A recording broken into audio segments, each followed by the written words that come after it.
നമ്മൾ ഒരു വീഡിയോയിൽ ഡീറ്റെയിൽ ആയി ഡിസ്കസ് ചെയ്ത ടോപ്പിക്കാണ് ശരിക്കും ബോണസ് പോയിന്റ് എന്താണെന്നുള്ളത്. പക്ഷേ പലർക്കും ഇപ്പോഴും സംശയമുണ്ട് ബോണസ് പോയിന്റ് ആർക്കൊക്കെയാണ് ലഭിക്കുക എന്നല്ലേ. നിങ്ങൾ പ്രധാനമായി മനസ്സിലാക്കി വെക്കേണ്ടത് ബോണസ് പോയിന്റ് വാരിക്കോരി തരുന്ന പരിപാടി നെഹി. വാരിക്കോരി തരുന്ന എന്താ സാറേ, അതായത് ആകെ കിട്ടാൻ പോകുന്ന നിങ്ങൾക്ക് ചിലപ്പോൾ ഒരു ബോണസ് പോയിന്റ് 20 വരെ അല്ലെങ്കിൽ ഒരു 15 വരെ ബോണസ് പോയിന്റ് കിട്ടുന്നതായിരിക്കാം.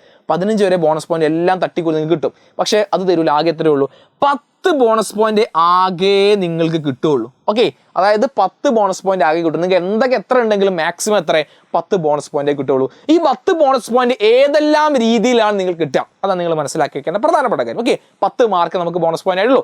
ആദ്യം പ്രധാനപ്പെട്ട 5 വെയിറ്റേജ് കിട്ടുന്നുണ്ട്. ഏതാണ് 5 വെയിറ്റേജ്? കൃത്യം നിർവഹണത്തിനിടയിൽ മരണമാണ് ജവാന്മാരുടെ മക്കൾക്ക് അല്ലെ നിയമപരമായി അവർ ദത്തെടുത്ത മക്കൾക്കും ഈ ആനുകൂല്യം അർഹതയുണ്ട്. അതായത് 5 ബോണസ് പോയിന്റ് വരെ അവർ കിട്ടും. അല്ല, നമ്മൾ ആർമിയിലൊക്കെ ഉള്ള ആളുകൾ ജവാന്മാർ മരണപ്പെട്ട അവരുടെ മക്കൾക്കാട്ടോ. ഇനി രണ്ടാമതായത് 3 ബോണസ് പോയിന്റ് കിട്ടുന്ന ആളുകൾ ആരൊക്കെയാ?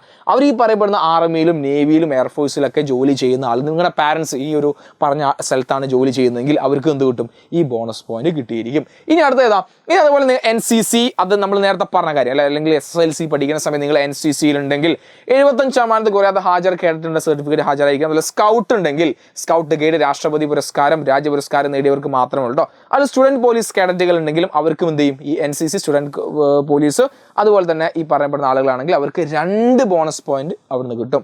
ഇനി A grade certificate little kites അംഗമാണെങ്കിൽ 1 ബോണസ് പോയിന്റ് അവിടെ കിട്ടും. അതായത് A grade certificate little kites അല്ലെ, അവർക്ക് എന്തുണ്ട്? ബോണസ് പോയിന്റ് കിട്ടുന്നതാണ്. അത് നോട്ട് ചെയ്ത് വെക്കുക. അപ്പൊ എത്ര ബോണസ് പോയിന്റ് ആയിടാ? 5ഉം 3ഉം 5ഉം 11 ബോണസ് പോയിന്റ് ഇവിടെ തന്നെ ആയില്ലേ. നമുക്ക് നിങ്ങൾ 11 ബോണസ് പോയിന്റ് ആയി. ഇതെല്ലാം കൂടി ഉണ്ടെങ്കിൽ 11 ബോണസ് പോയിന്റ് ആയി അല്ലേ. അപ്പോൾ 5ഉം 3ഉം 2ഉം 1. അപ്പോൾ 3ഉം 3ഉം 6ഉം 5ഉം 11. ഇനി അടുത്തത്, ഇനി നമ്മൾ SSLC പഠിച്ച അതേ സ്കൂളിൽ തന്നെയാണ് നമ്മൾ പഠിക്കുന്നതെങ്കിൽ, അപ്പോൾ ഞാൻ 10ാം ക്ലാസ് പഠിച്ച അതേ സ്കൂളിലാണ് ഞാൻ +1 അഡ്മിഷൻ അല്ലെങ്കിൽ അലോട്ട്മെന്റിൽ ഞാൻ സെലക്ട് ചെയ്ത സ്കൂളെങ്കിൽ ആ സ്ഥലത്ത് എനിക്ക് 2 ബോണസ് പോയിന്റ് എനിക്ക് അവിടെ കിട്ടും. ഇനി എൻ്റെ നാട്ടിൽ അതേ ഗ്രാമപഞ്ചായത്തിലോ മുനിസിപ്പാലിറ്റിയിലോ കോർപ്പറേഷനിലുള്ള സ്കൂളാണ് ഞാൻ കൊടുക്കുന്നതെങ്കിൽ അവിടെയും എനിക്ക് 2 ബോണസ് പോയിന്റ് കിട്ടും. ഇനി അതേ താലൂക്കിലാണ് ഞാൻ കൊടുക്കുന്നതെങ്കിൽ എനിക്ക് അവിടെ 1 ബോണസ് പോയിന്റ് കിട്ടും.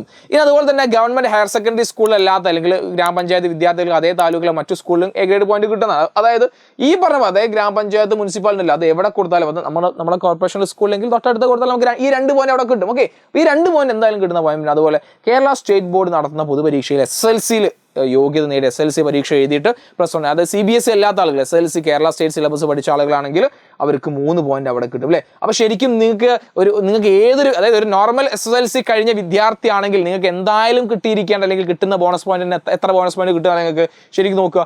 അതേ സ്കൂൾ നിങ്ങൾ കൊടുക്കുകയാണെങ്കിൽ 2 കിട്ടും. അതുപോലെ തന്നെ അതേ പഞ്ചായത്ത് ആണെങ്കിൽ 2 കിട്ടും. അതിന് അതേ താലൂക്ക് ആണെങ്കിൽ 1 അവിടെ കിട്ടും. ഇനി എന്താണ് കേരള നിങ്ങൾ CBSE പഠിച്ച നമ്മുടെ SSLC പഠിച്ച വിദ്യാർത്ഥികളാണെങ്കിൽ അവിടെ 3 കിട്ടും. എത്ര ഉണ്ട് നോക്കി നിങ്ങൾ? 2ഉം 2ഉം 4ഉം 1 5ഉം 3ഉം 8 ബോണസ് പോയിന്റ്. 10ൽ 8 എന്തായാലും റെഡിയാ. 10ൽ 8 എന്തായാലും നിങ്ങൾ കിട്ടുമെന്ന കാര്യത്തിൽ സംശയമില്ല. പക്ഷേ ഈ ബാക്കി വരുന്ന 2 ബോണസ് പോയിന്റിനാണ് അല്ലെ. ചിലപ്പോൾ ആ 2 ബോണസ് പോയിന്റ് ഇതിലായിരിക്കും നിങ്ങളുടെ റാങ്ക് അല്ലാണ്ട് മാറി, ഇൻഡെക്സ് നമ്പറിൽ മാറ്റം വരും അല്ലേ. അപ്പോൾ ആ 2 നിങ്ങൾക്ക് എന്ത് ചെയ്യാം? ചിലപ്പം NCC ഉണ്ടെങ്കിൽ 2 മാർക്ക് അവിടെ നിന്ന് കിട്ടും അല്ലേ. അതുപോലെ തന്നെ ഇതിൽ ഏതെങ്കിലും ഒന്നൊക്കെ നിങ്ങൾ സെലക്ട് ചെയ്ത ഈ പറഞ്ഞ രീതിയിലേക്ക് 10 ബോണസ് പോയിന്റ് വരെ മാക്സിമം നിങ്ങൾ കിട്ടും. ഓക്കെ, അപ്പോൾ ഇത്രയേ ഉള്ളൂ. ഈ പറഞ്ഞപ്പെടുന്ന ആളുകൾക്കാണ് ഈ ബോണസ് പോയിന്റ് കിട്ടുക എന്നുള്ളത് നിങ്ങൾ മനസ്സിലാക്കി വെക്കുക. ഈ ബോണസ് പോയിന്റ് നമ്മളെ ഇൻഡെക്സിനെ സ്വാധീനിക്കും എന്ന കാര്യത്തിൽ ഒരു സംശയമില്ല. അപ്പോൾ നിർബന്ധമായും ഈ പറയപ്പെടുന്ന നിങ്ങളുടെ ഓൺലൈൻ അപേക്ഷ ഫോം അതിൻ്റെ വീഡിയോ ഓൾറെഡി നമ്മൾ ചെയ്തിട്ടുണ്ട്. നിങ്ങൾ നമ്മുടെ ചാനൽ കയറി നോക്കുക. അത് ചെയ്യുന്ന സമയത്ത് ഈ കാര്യങ്ങൾ കൃത്യമായി ടിക്ക് ചെയ്തിട്ടല്ലേ നിങ്ങൾ എന്ത് ചെയ്യണം? ഉറപ്പ് വരുത്തുക. ഓക്കെ, അപ്പോൾ നിങ്ങളുടെ സംശയങ്ങളൊക്കെ താഴെ കമന്റ് ചെയ്യുക. നിങ്ങളുടെ ഫ്രണ്ട്സിന് ഈ വീഡിയോ ഷെയർ ചെയ്ത് കൊടുക്കുക. നമ്മുടെ ചാനൽ സബ്സ്ക്രൈബ് ചെയ്യാൻ മറന്നു പോകരുത്. സോ അടുത്തൊരു അപ്ഡേറ്റ് ആയിട്ട് കാണുന്നവരെ ബൈ.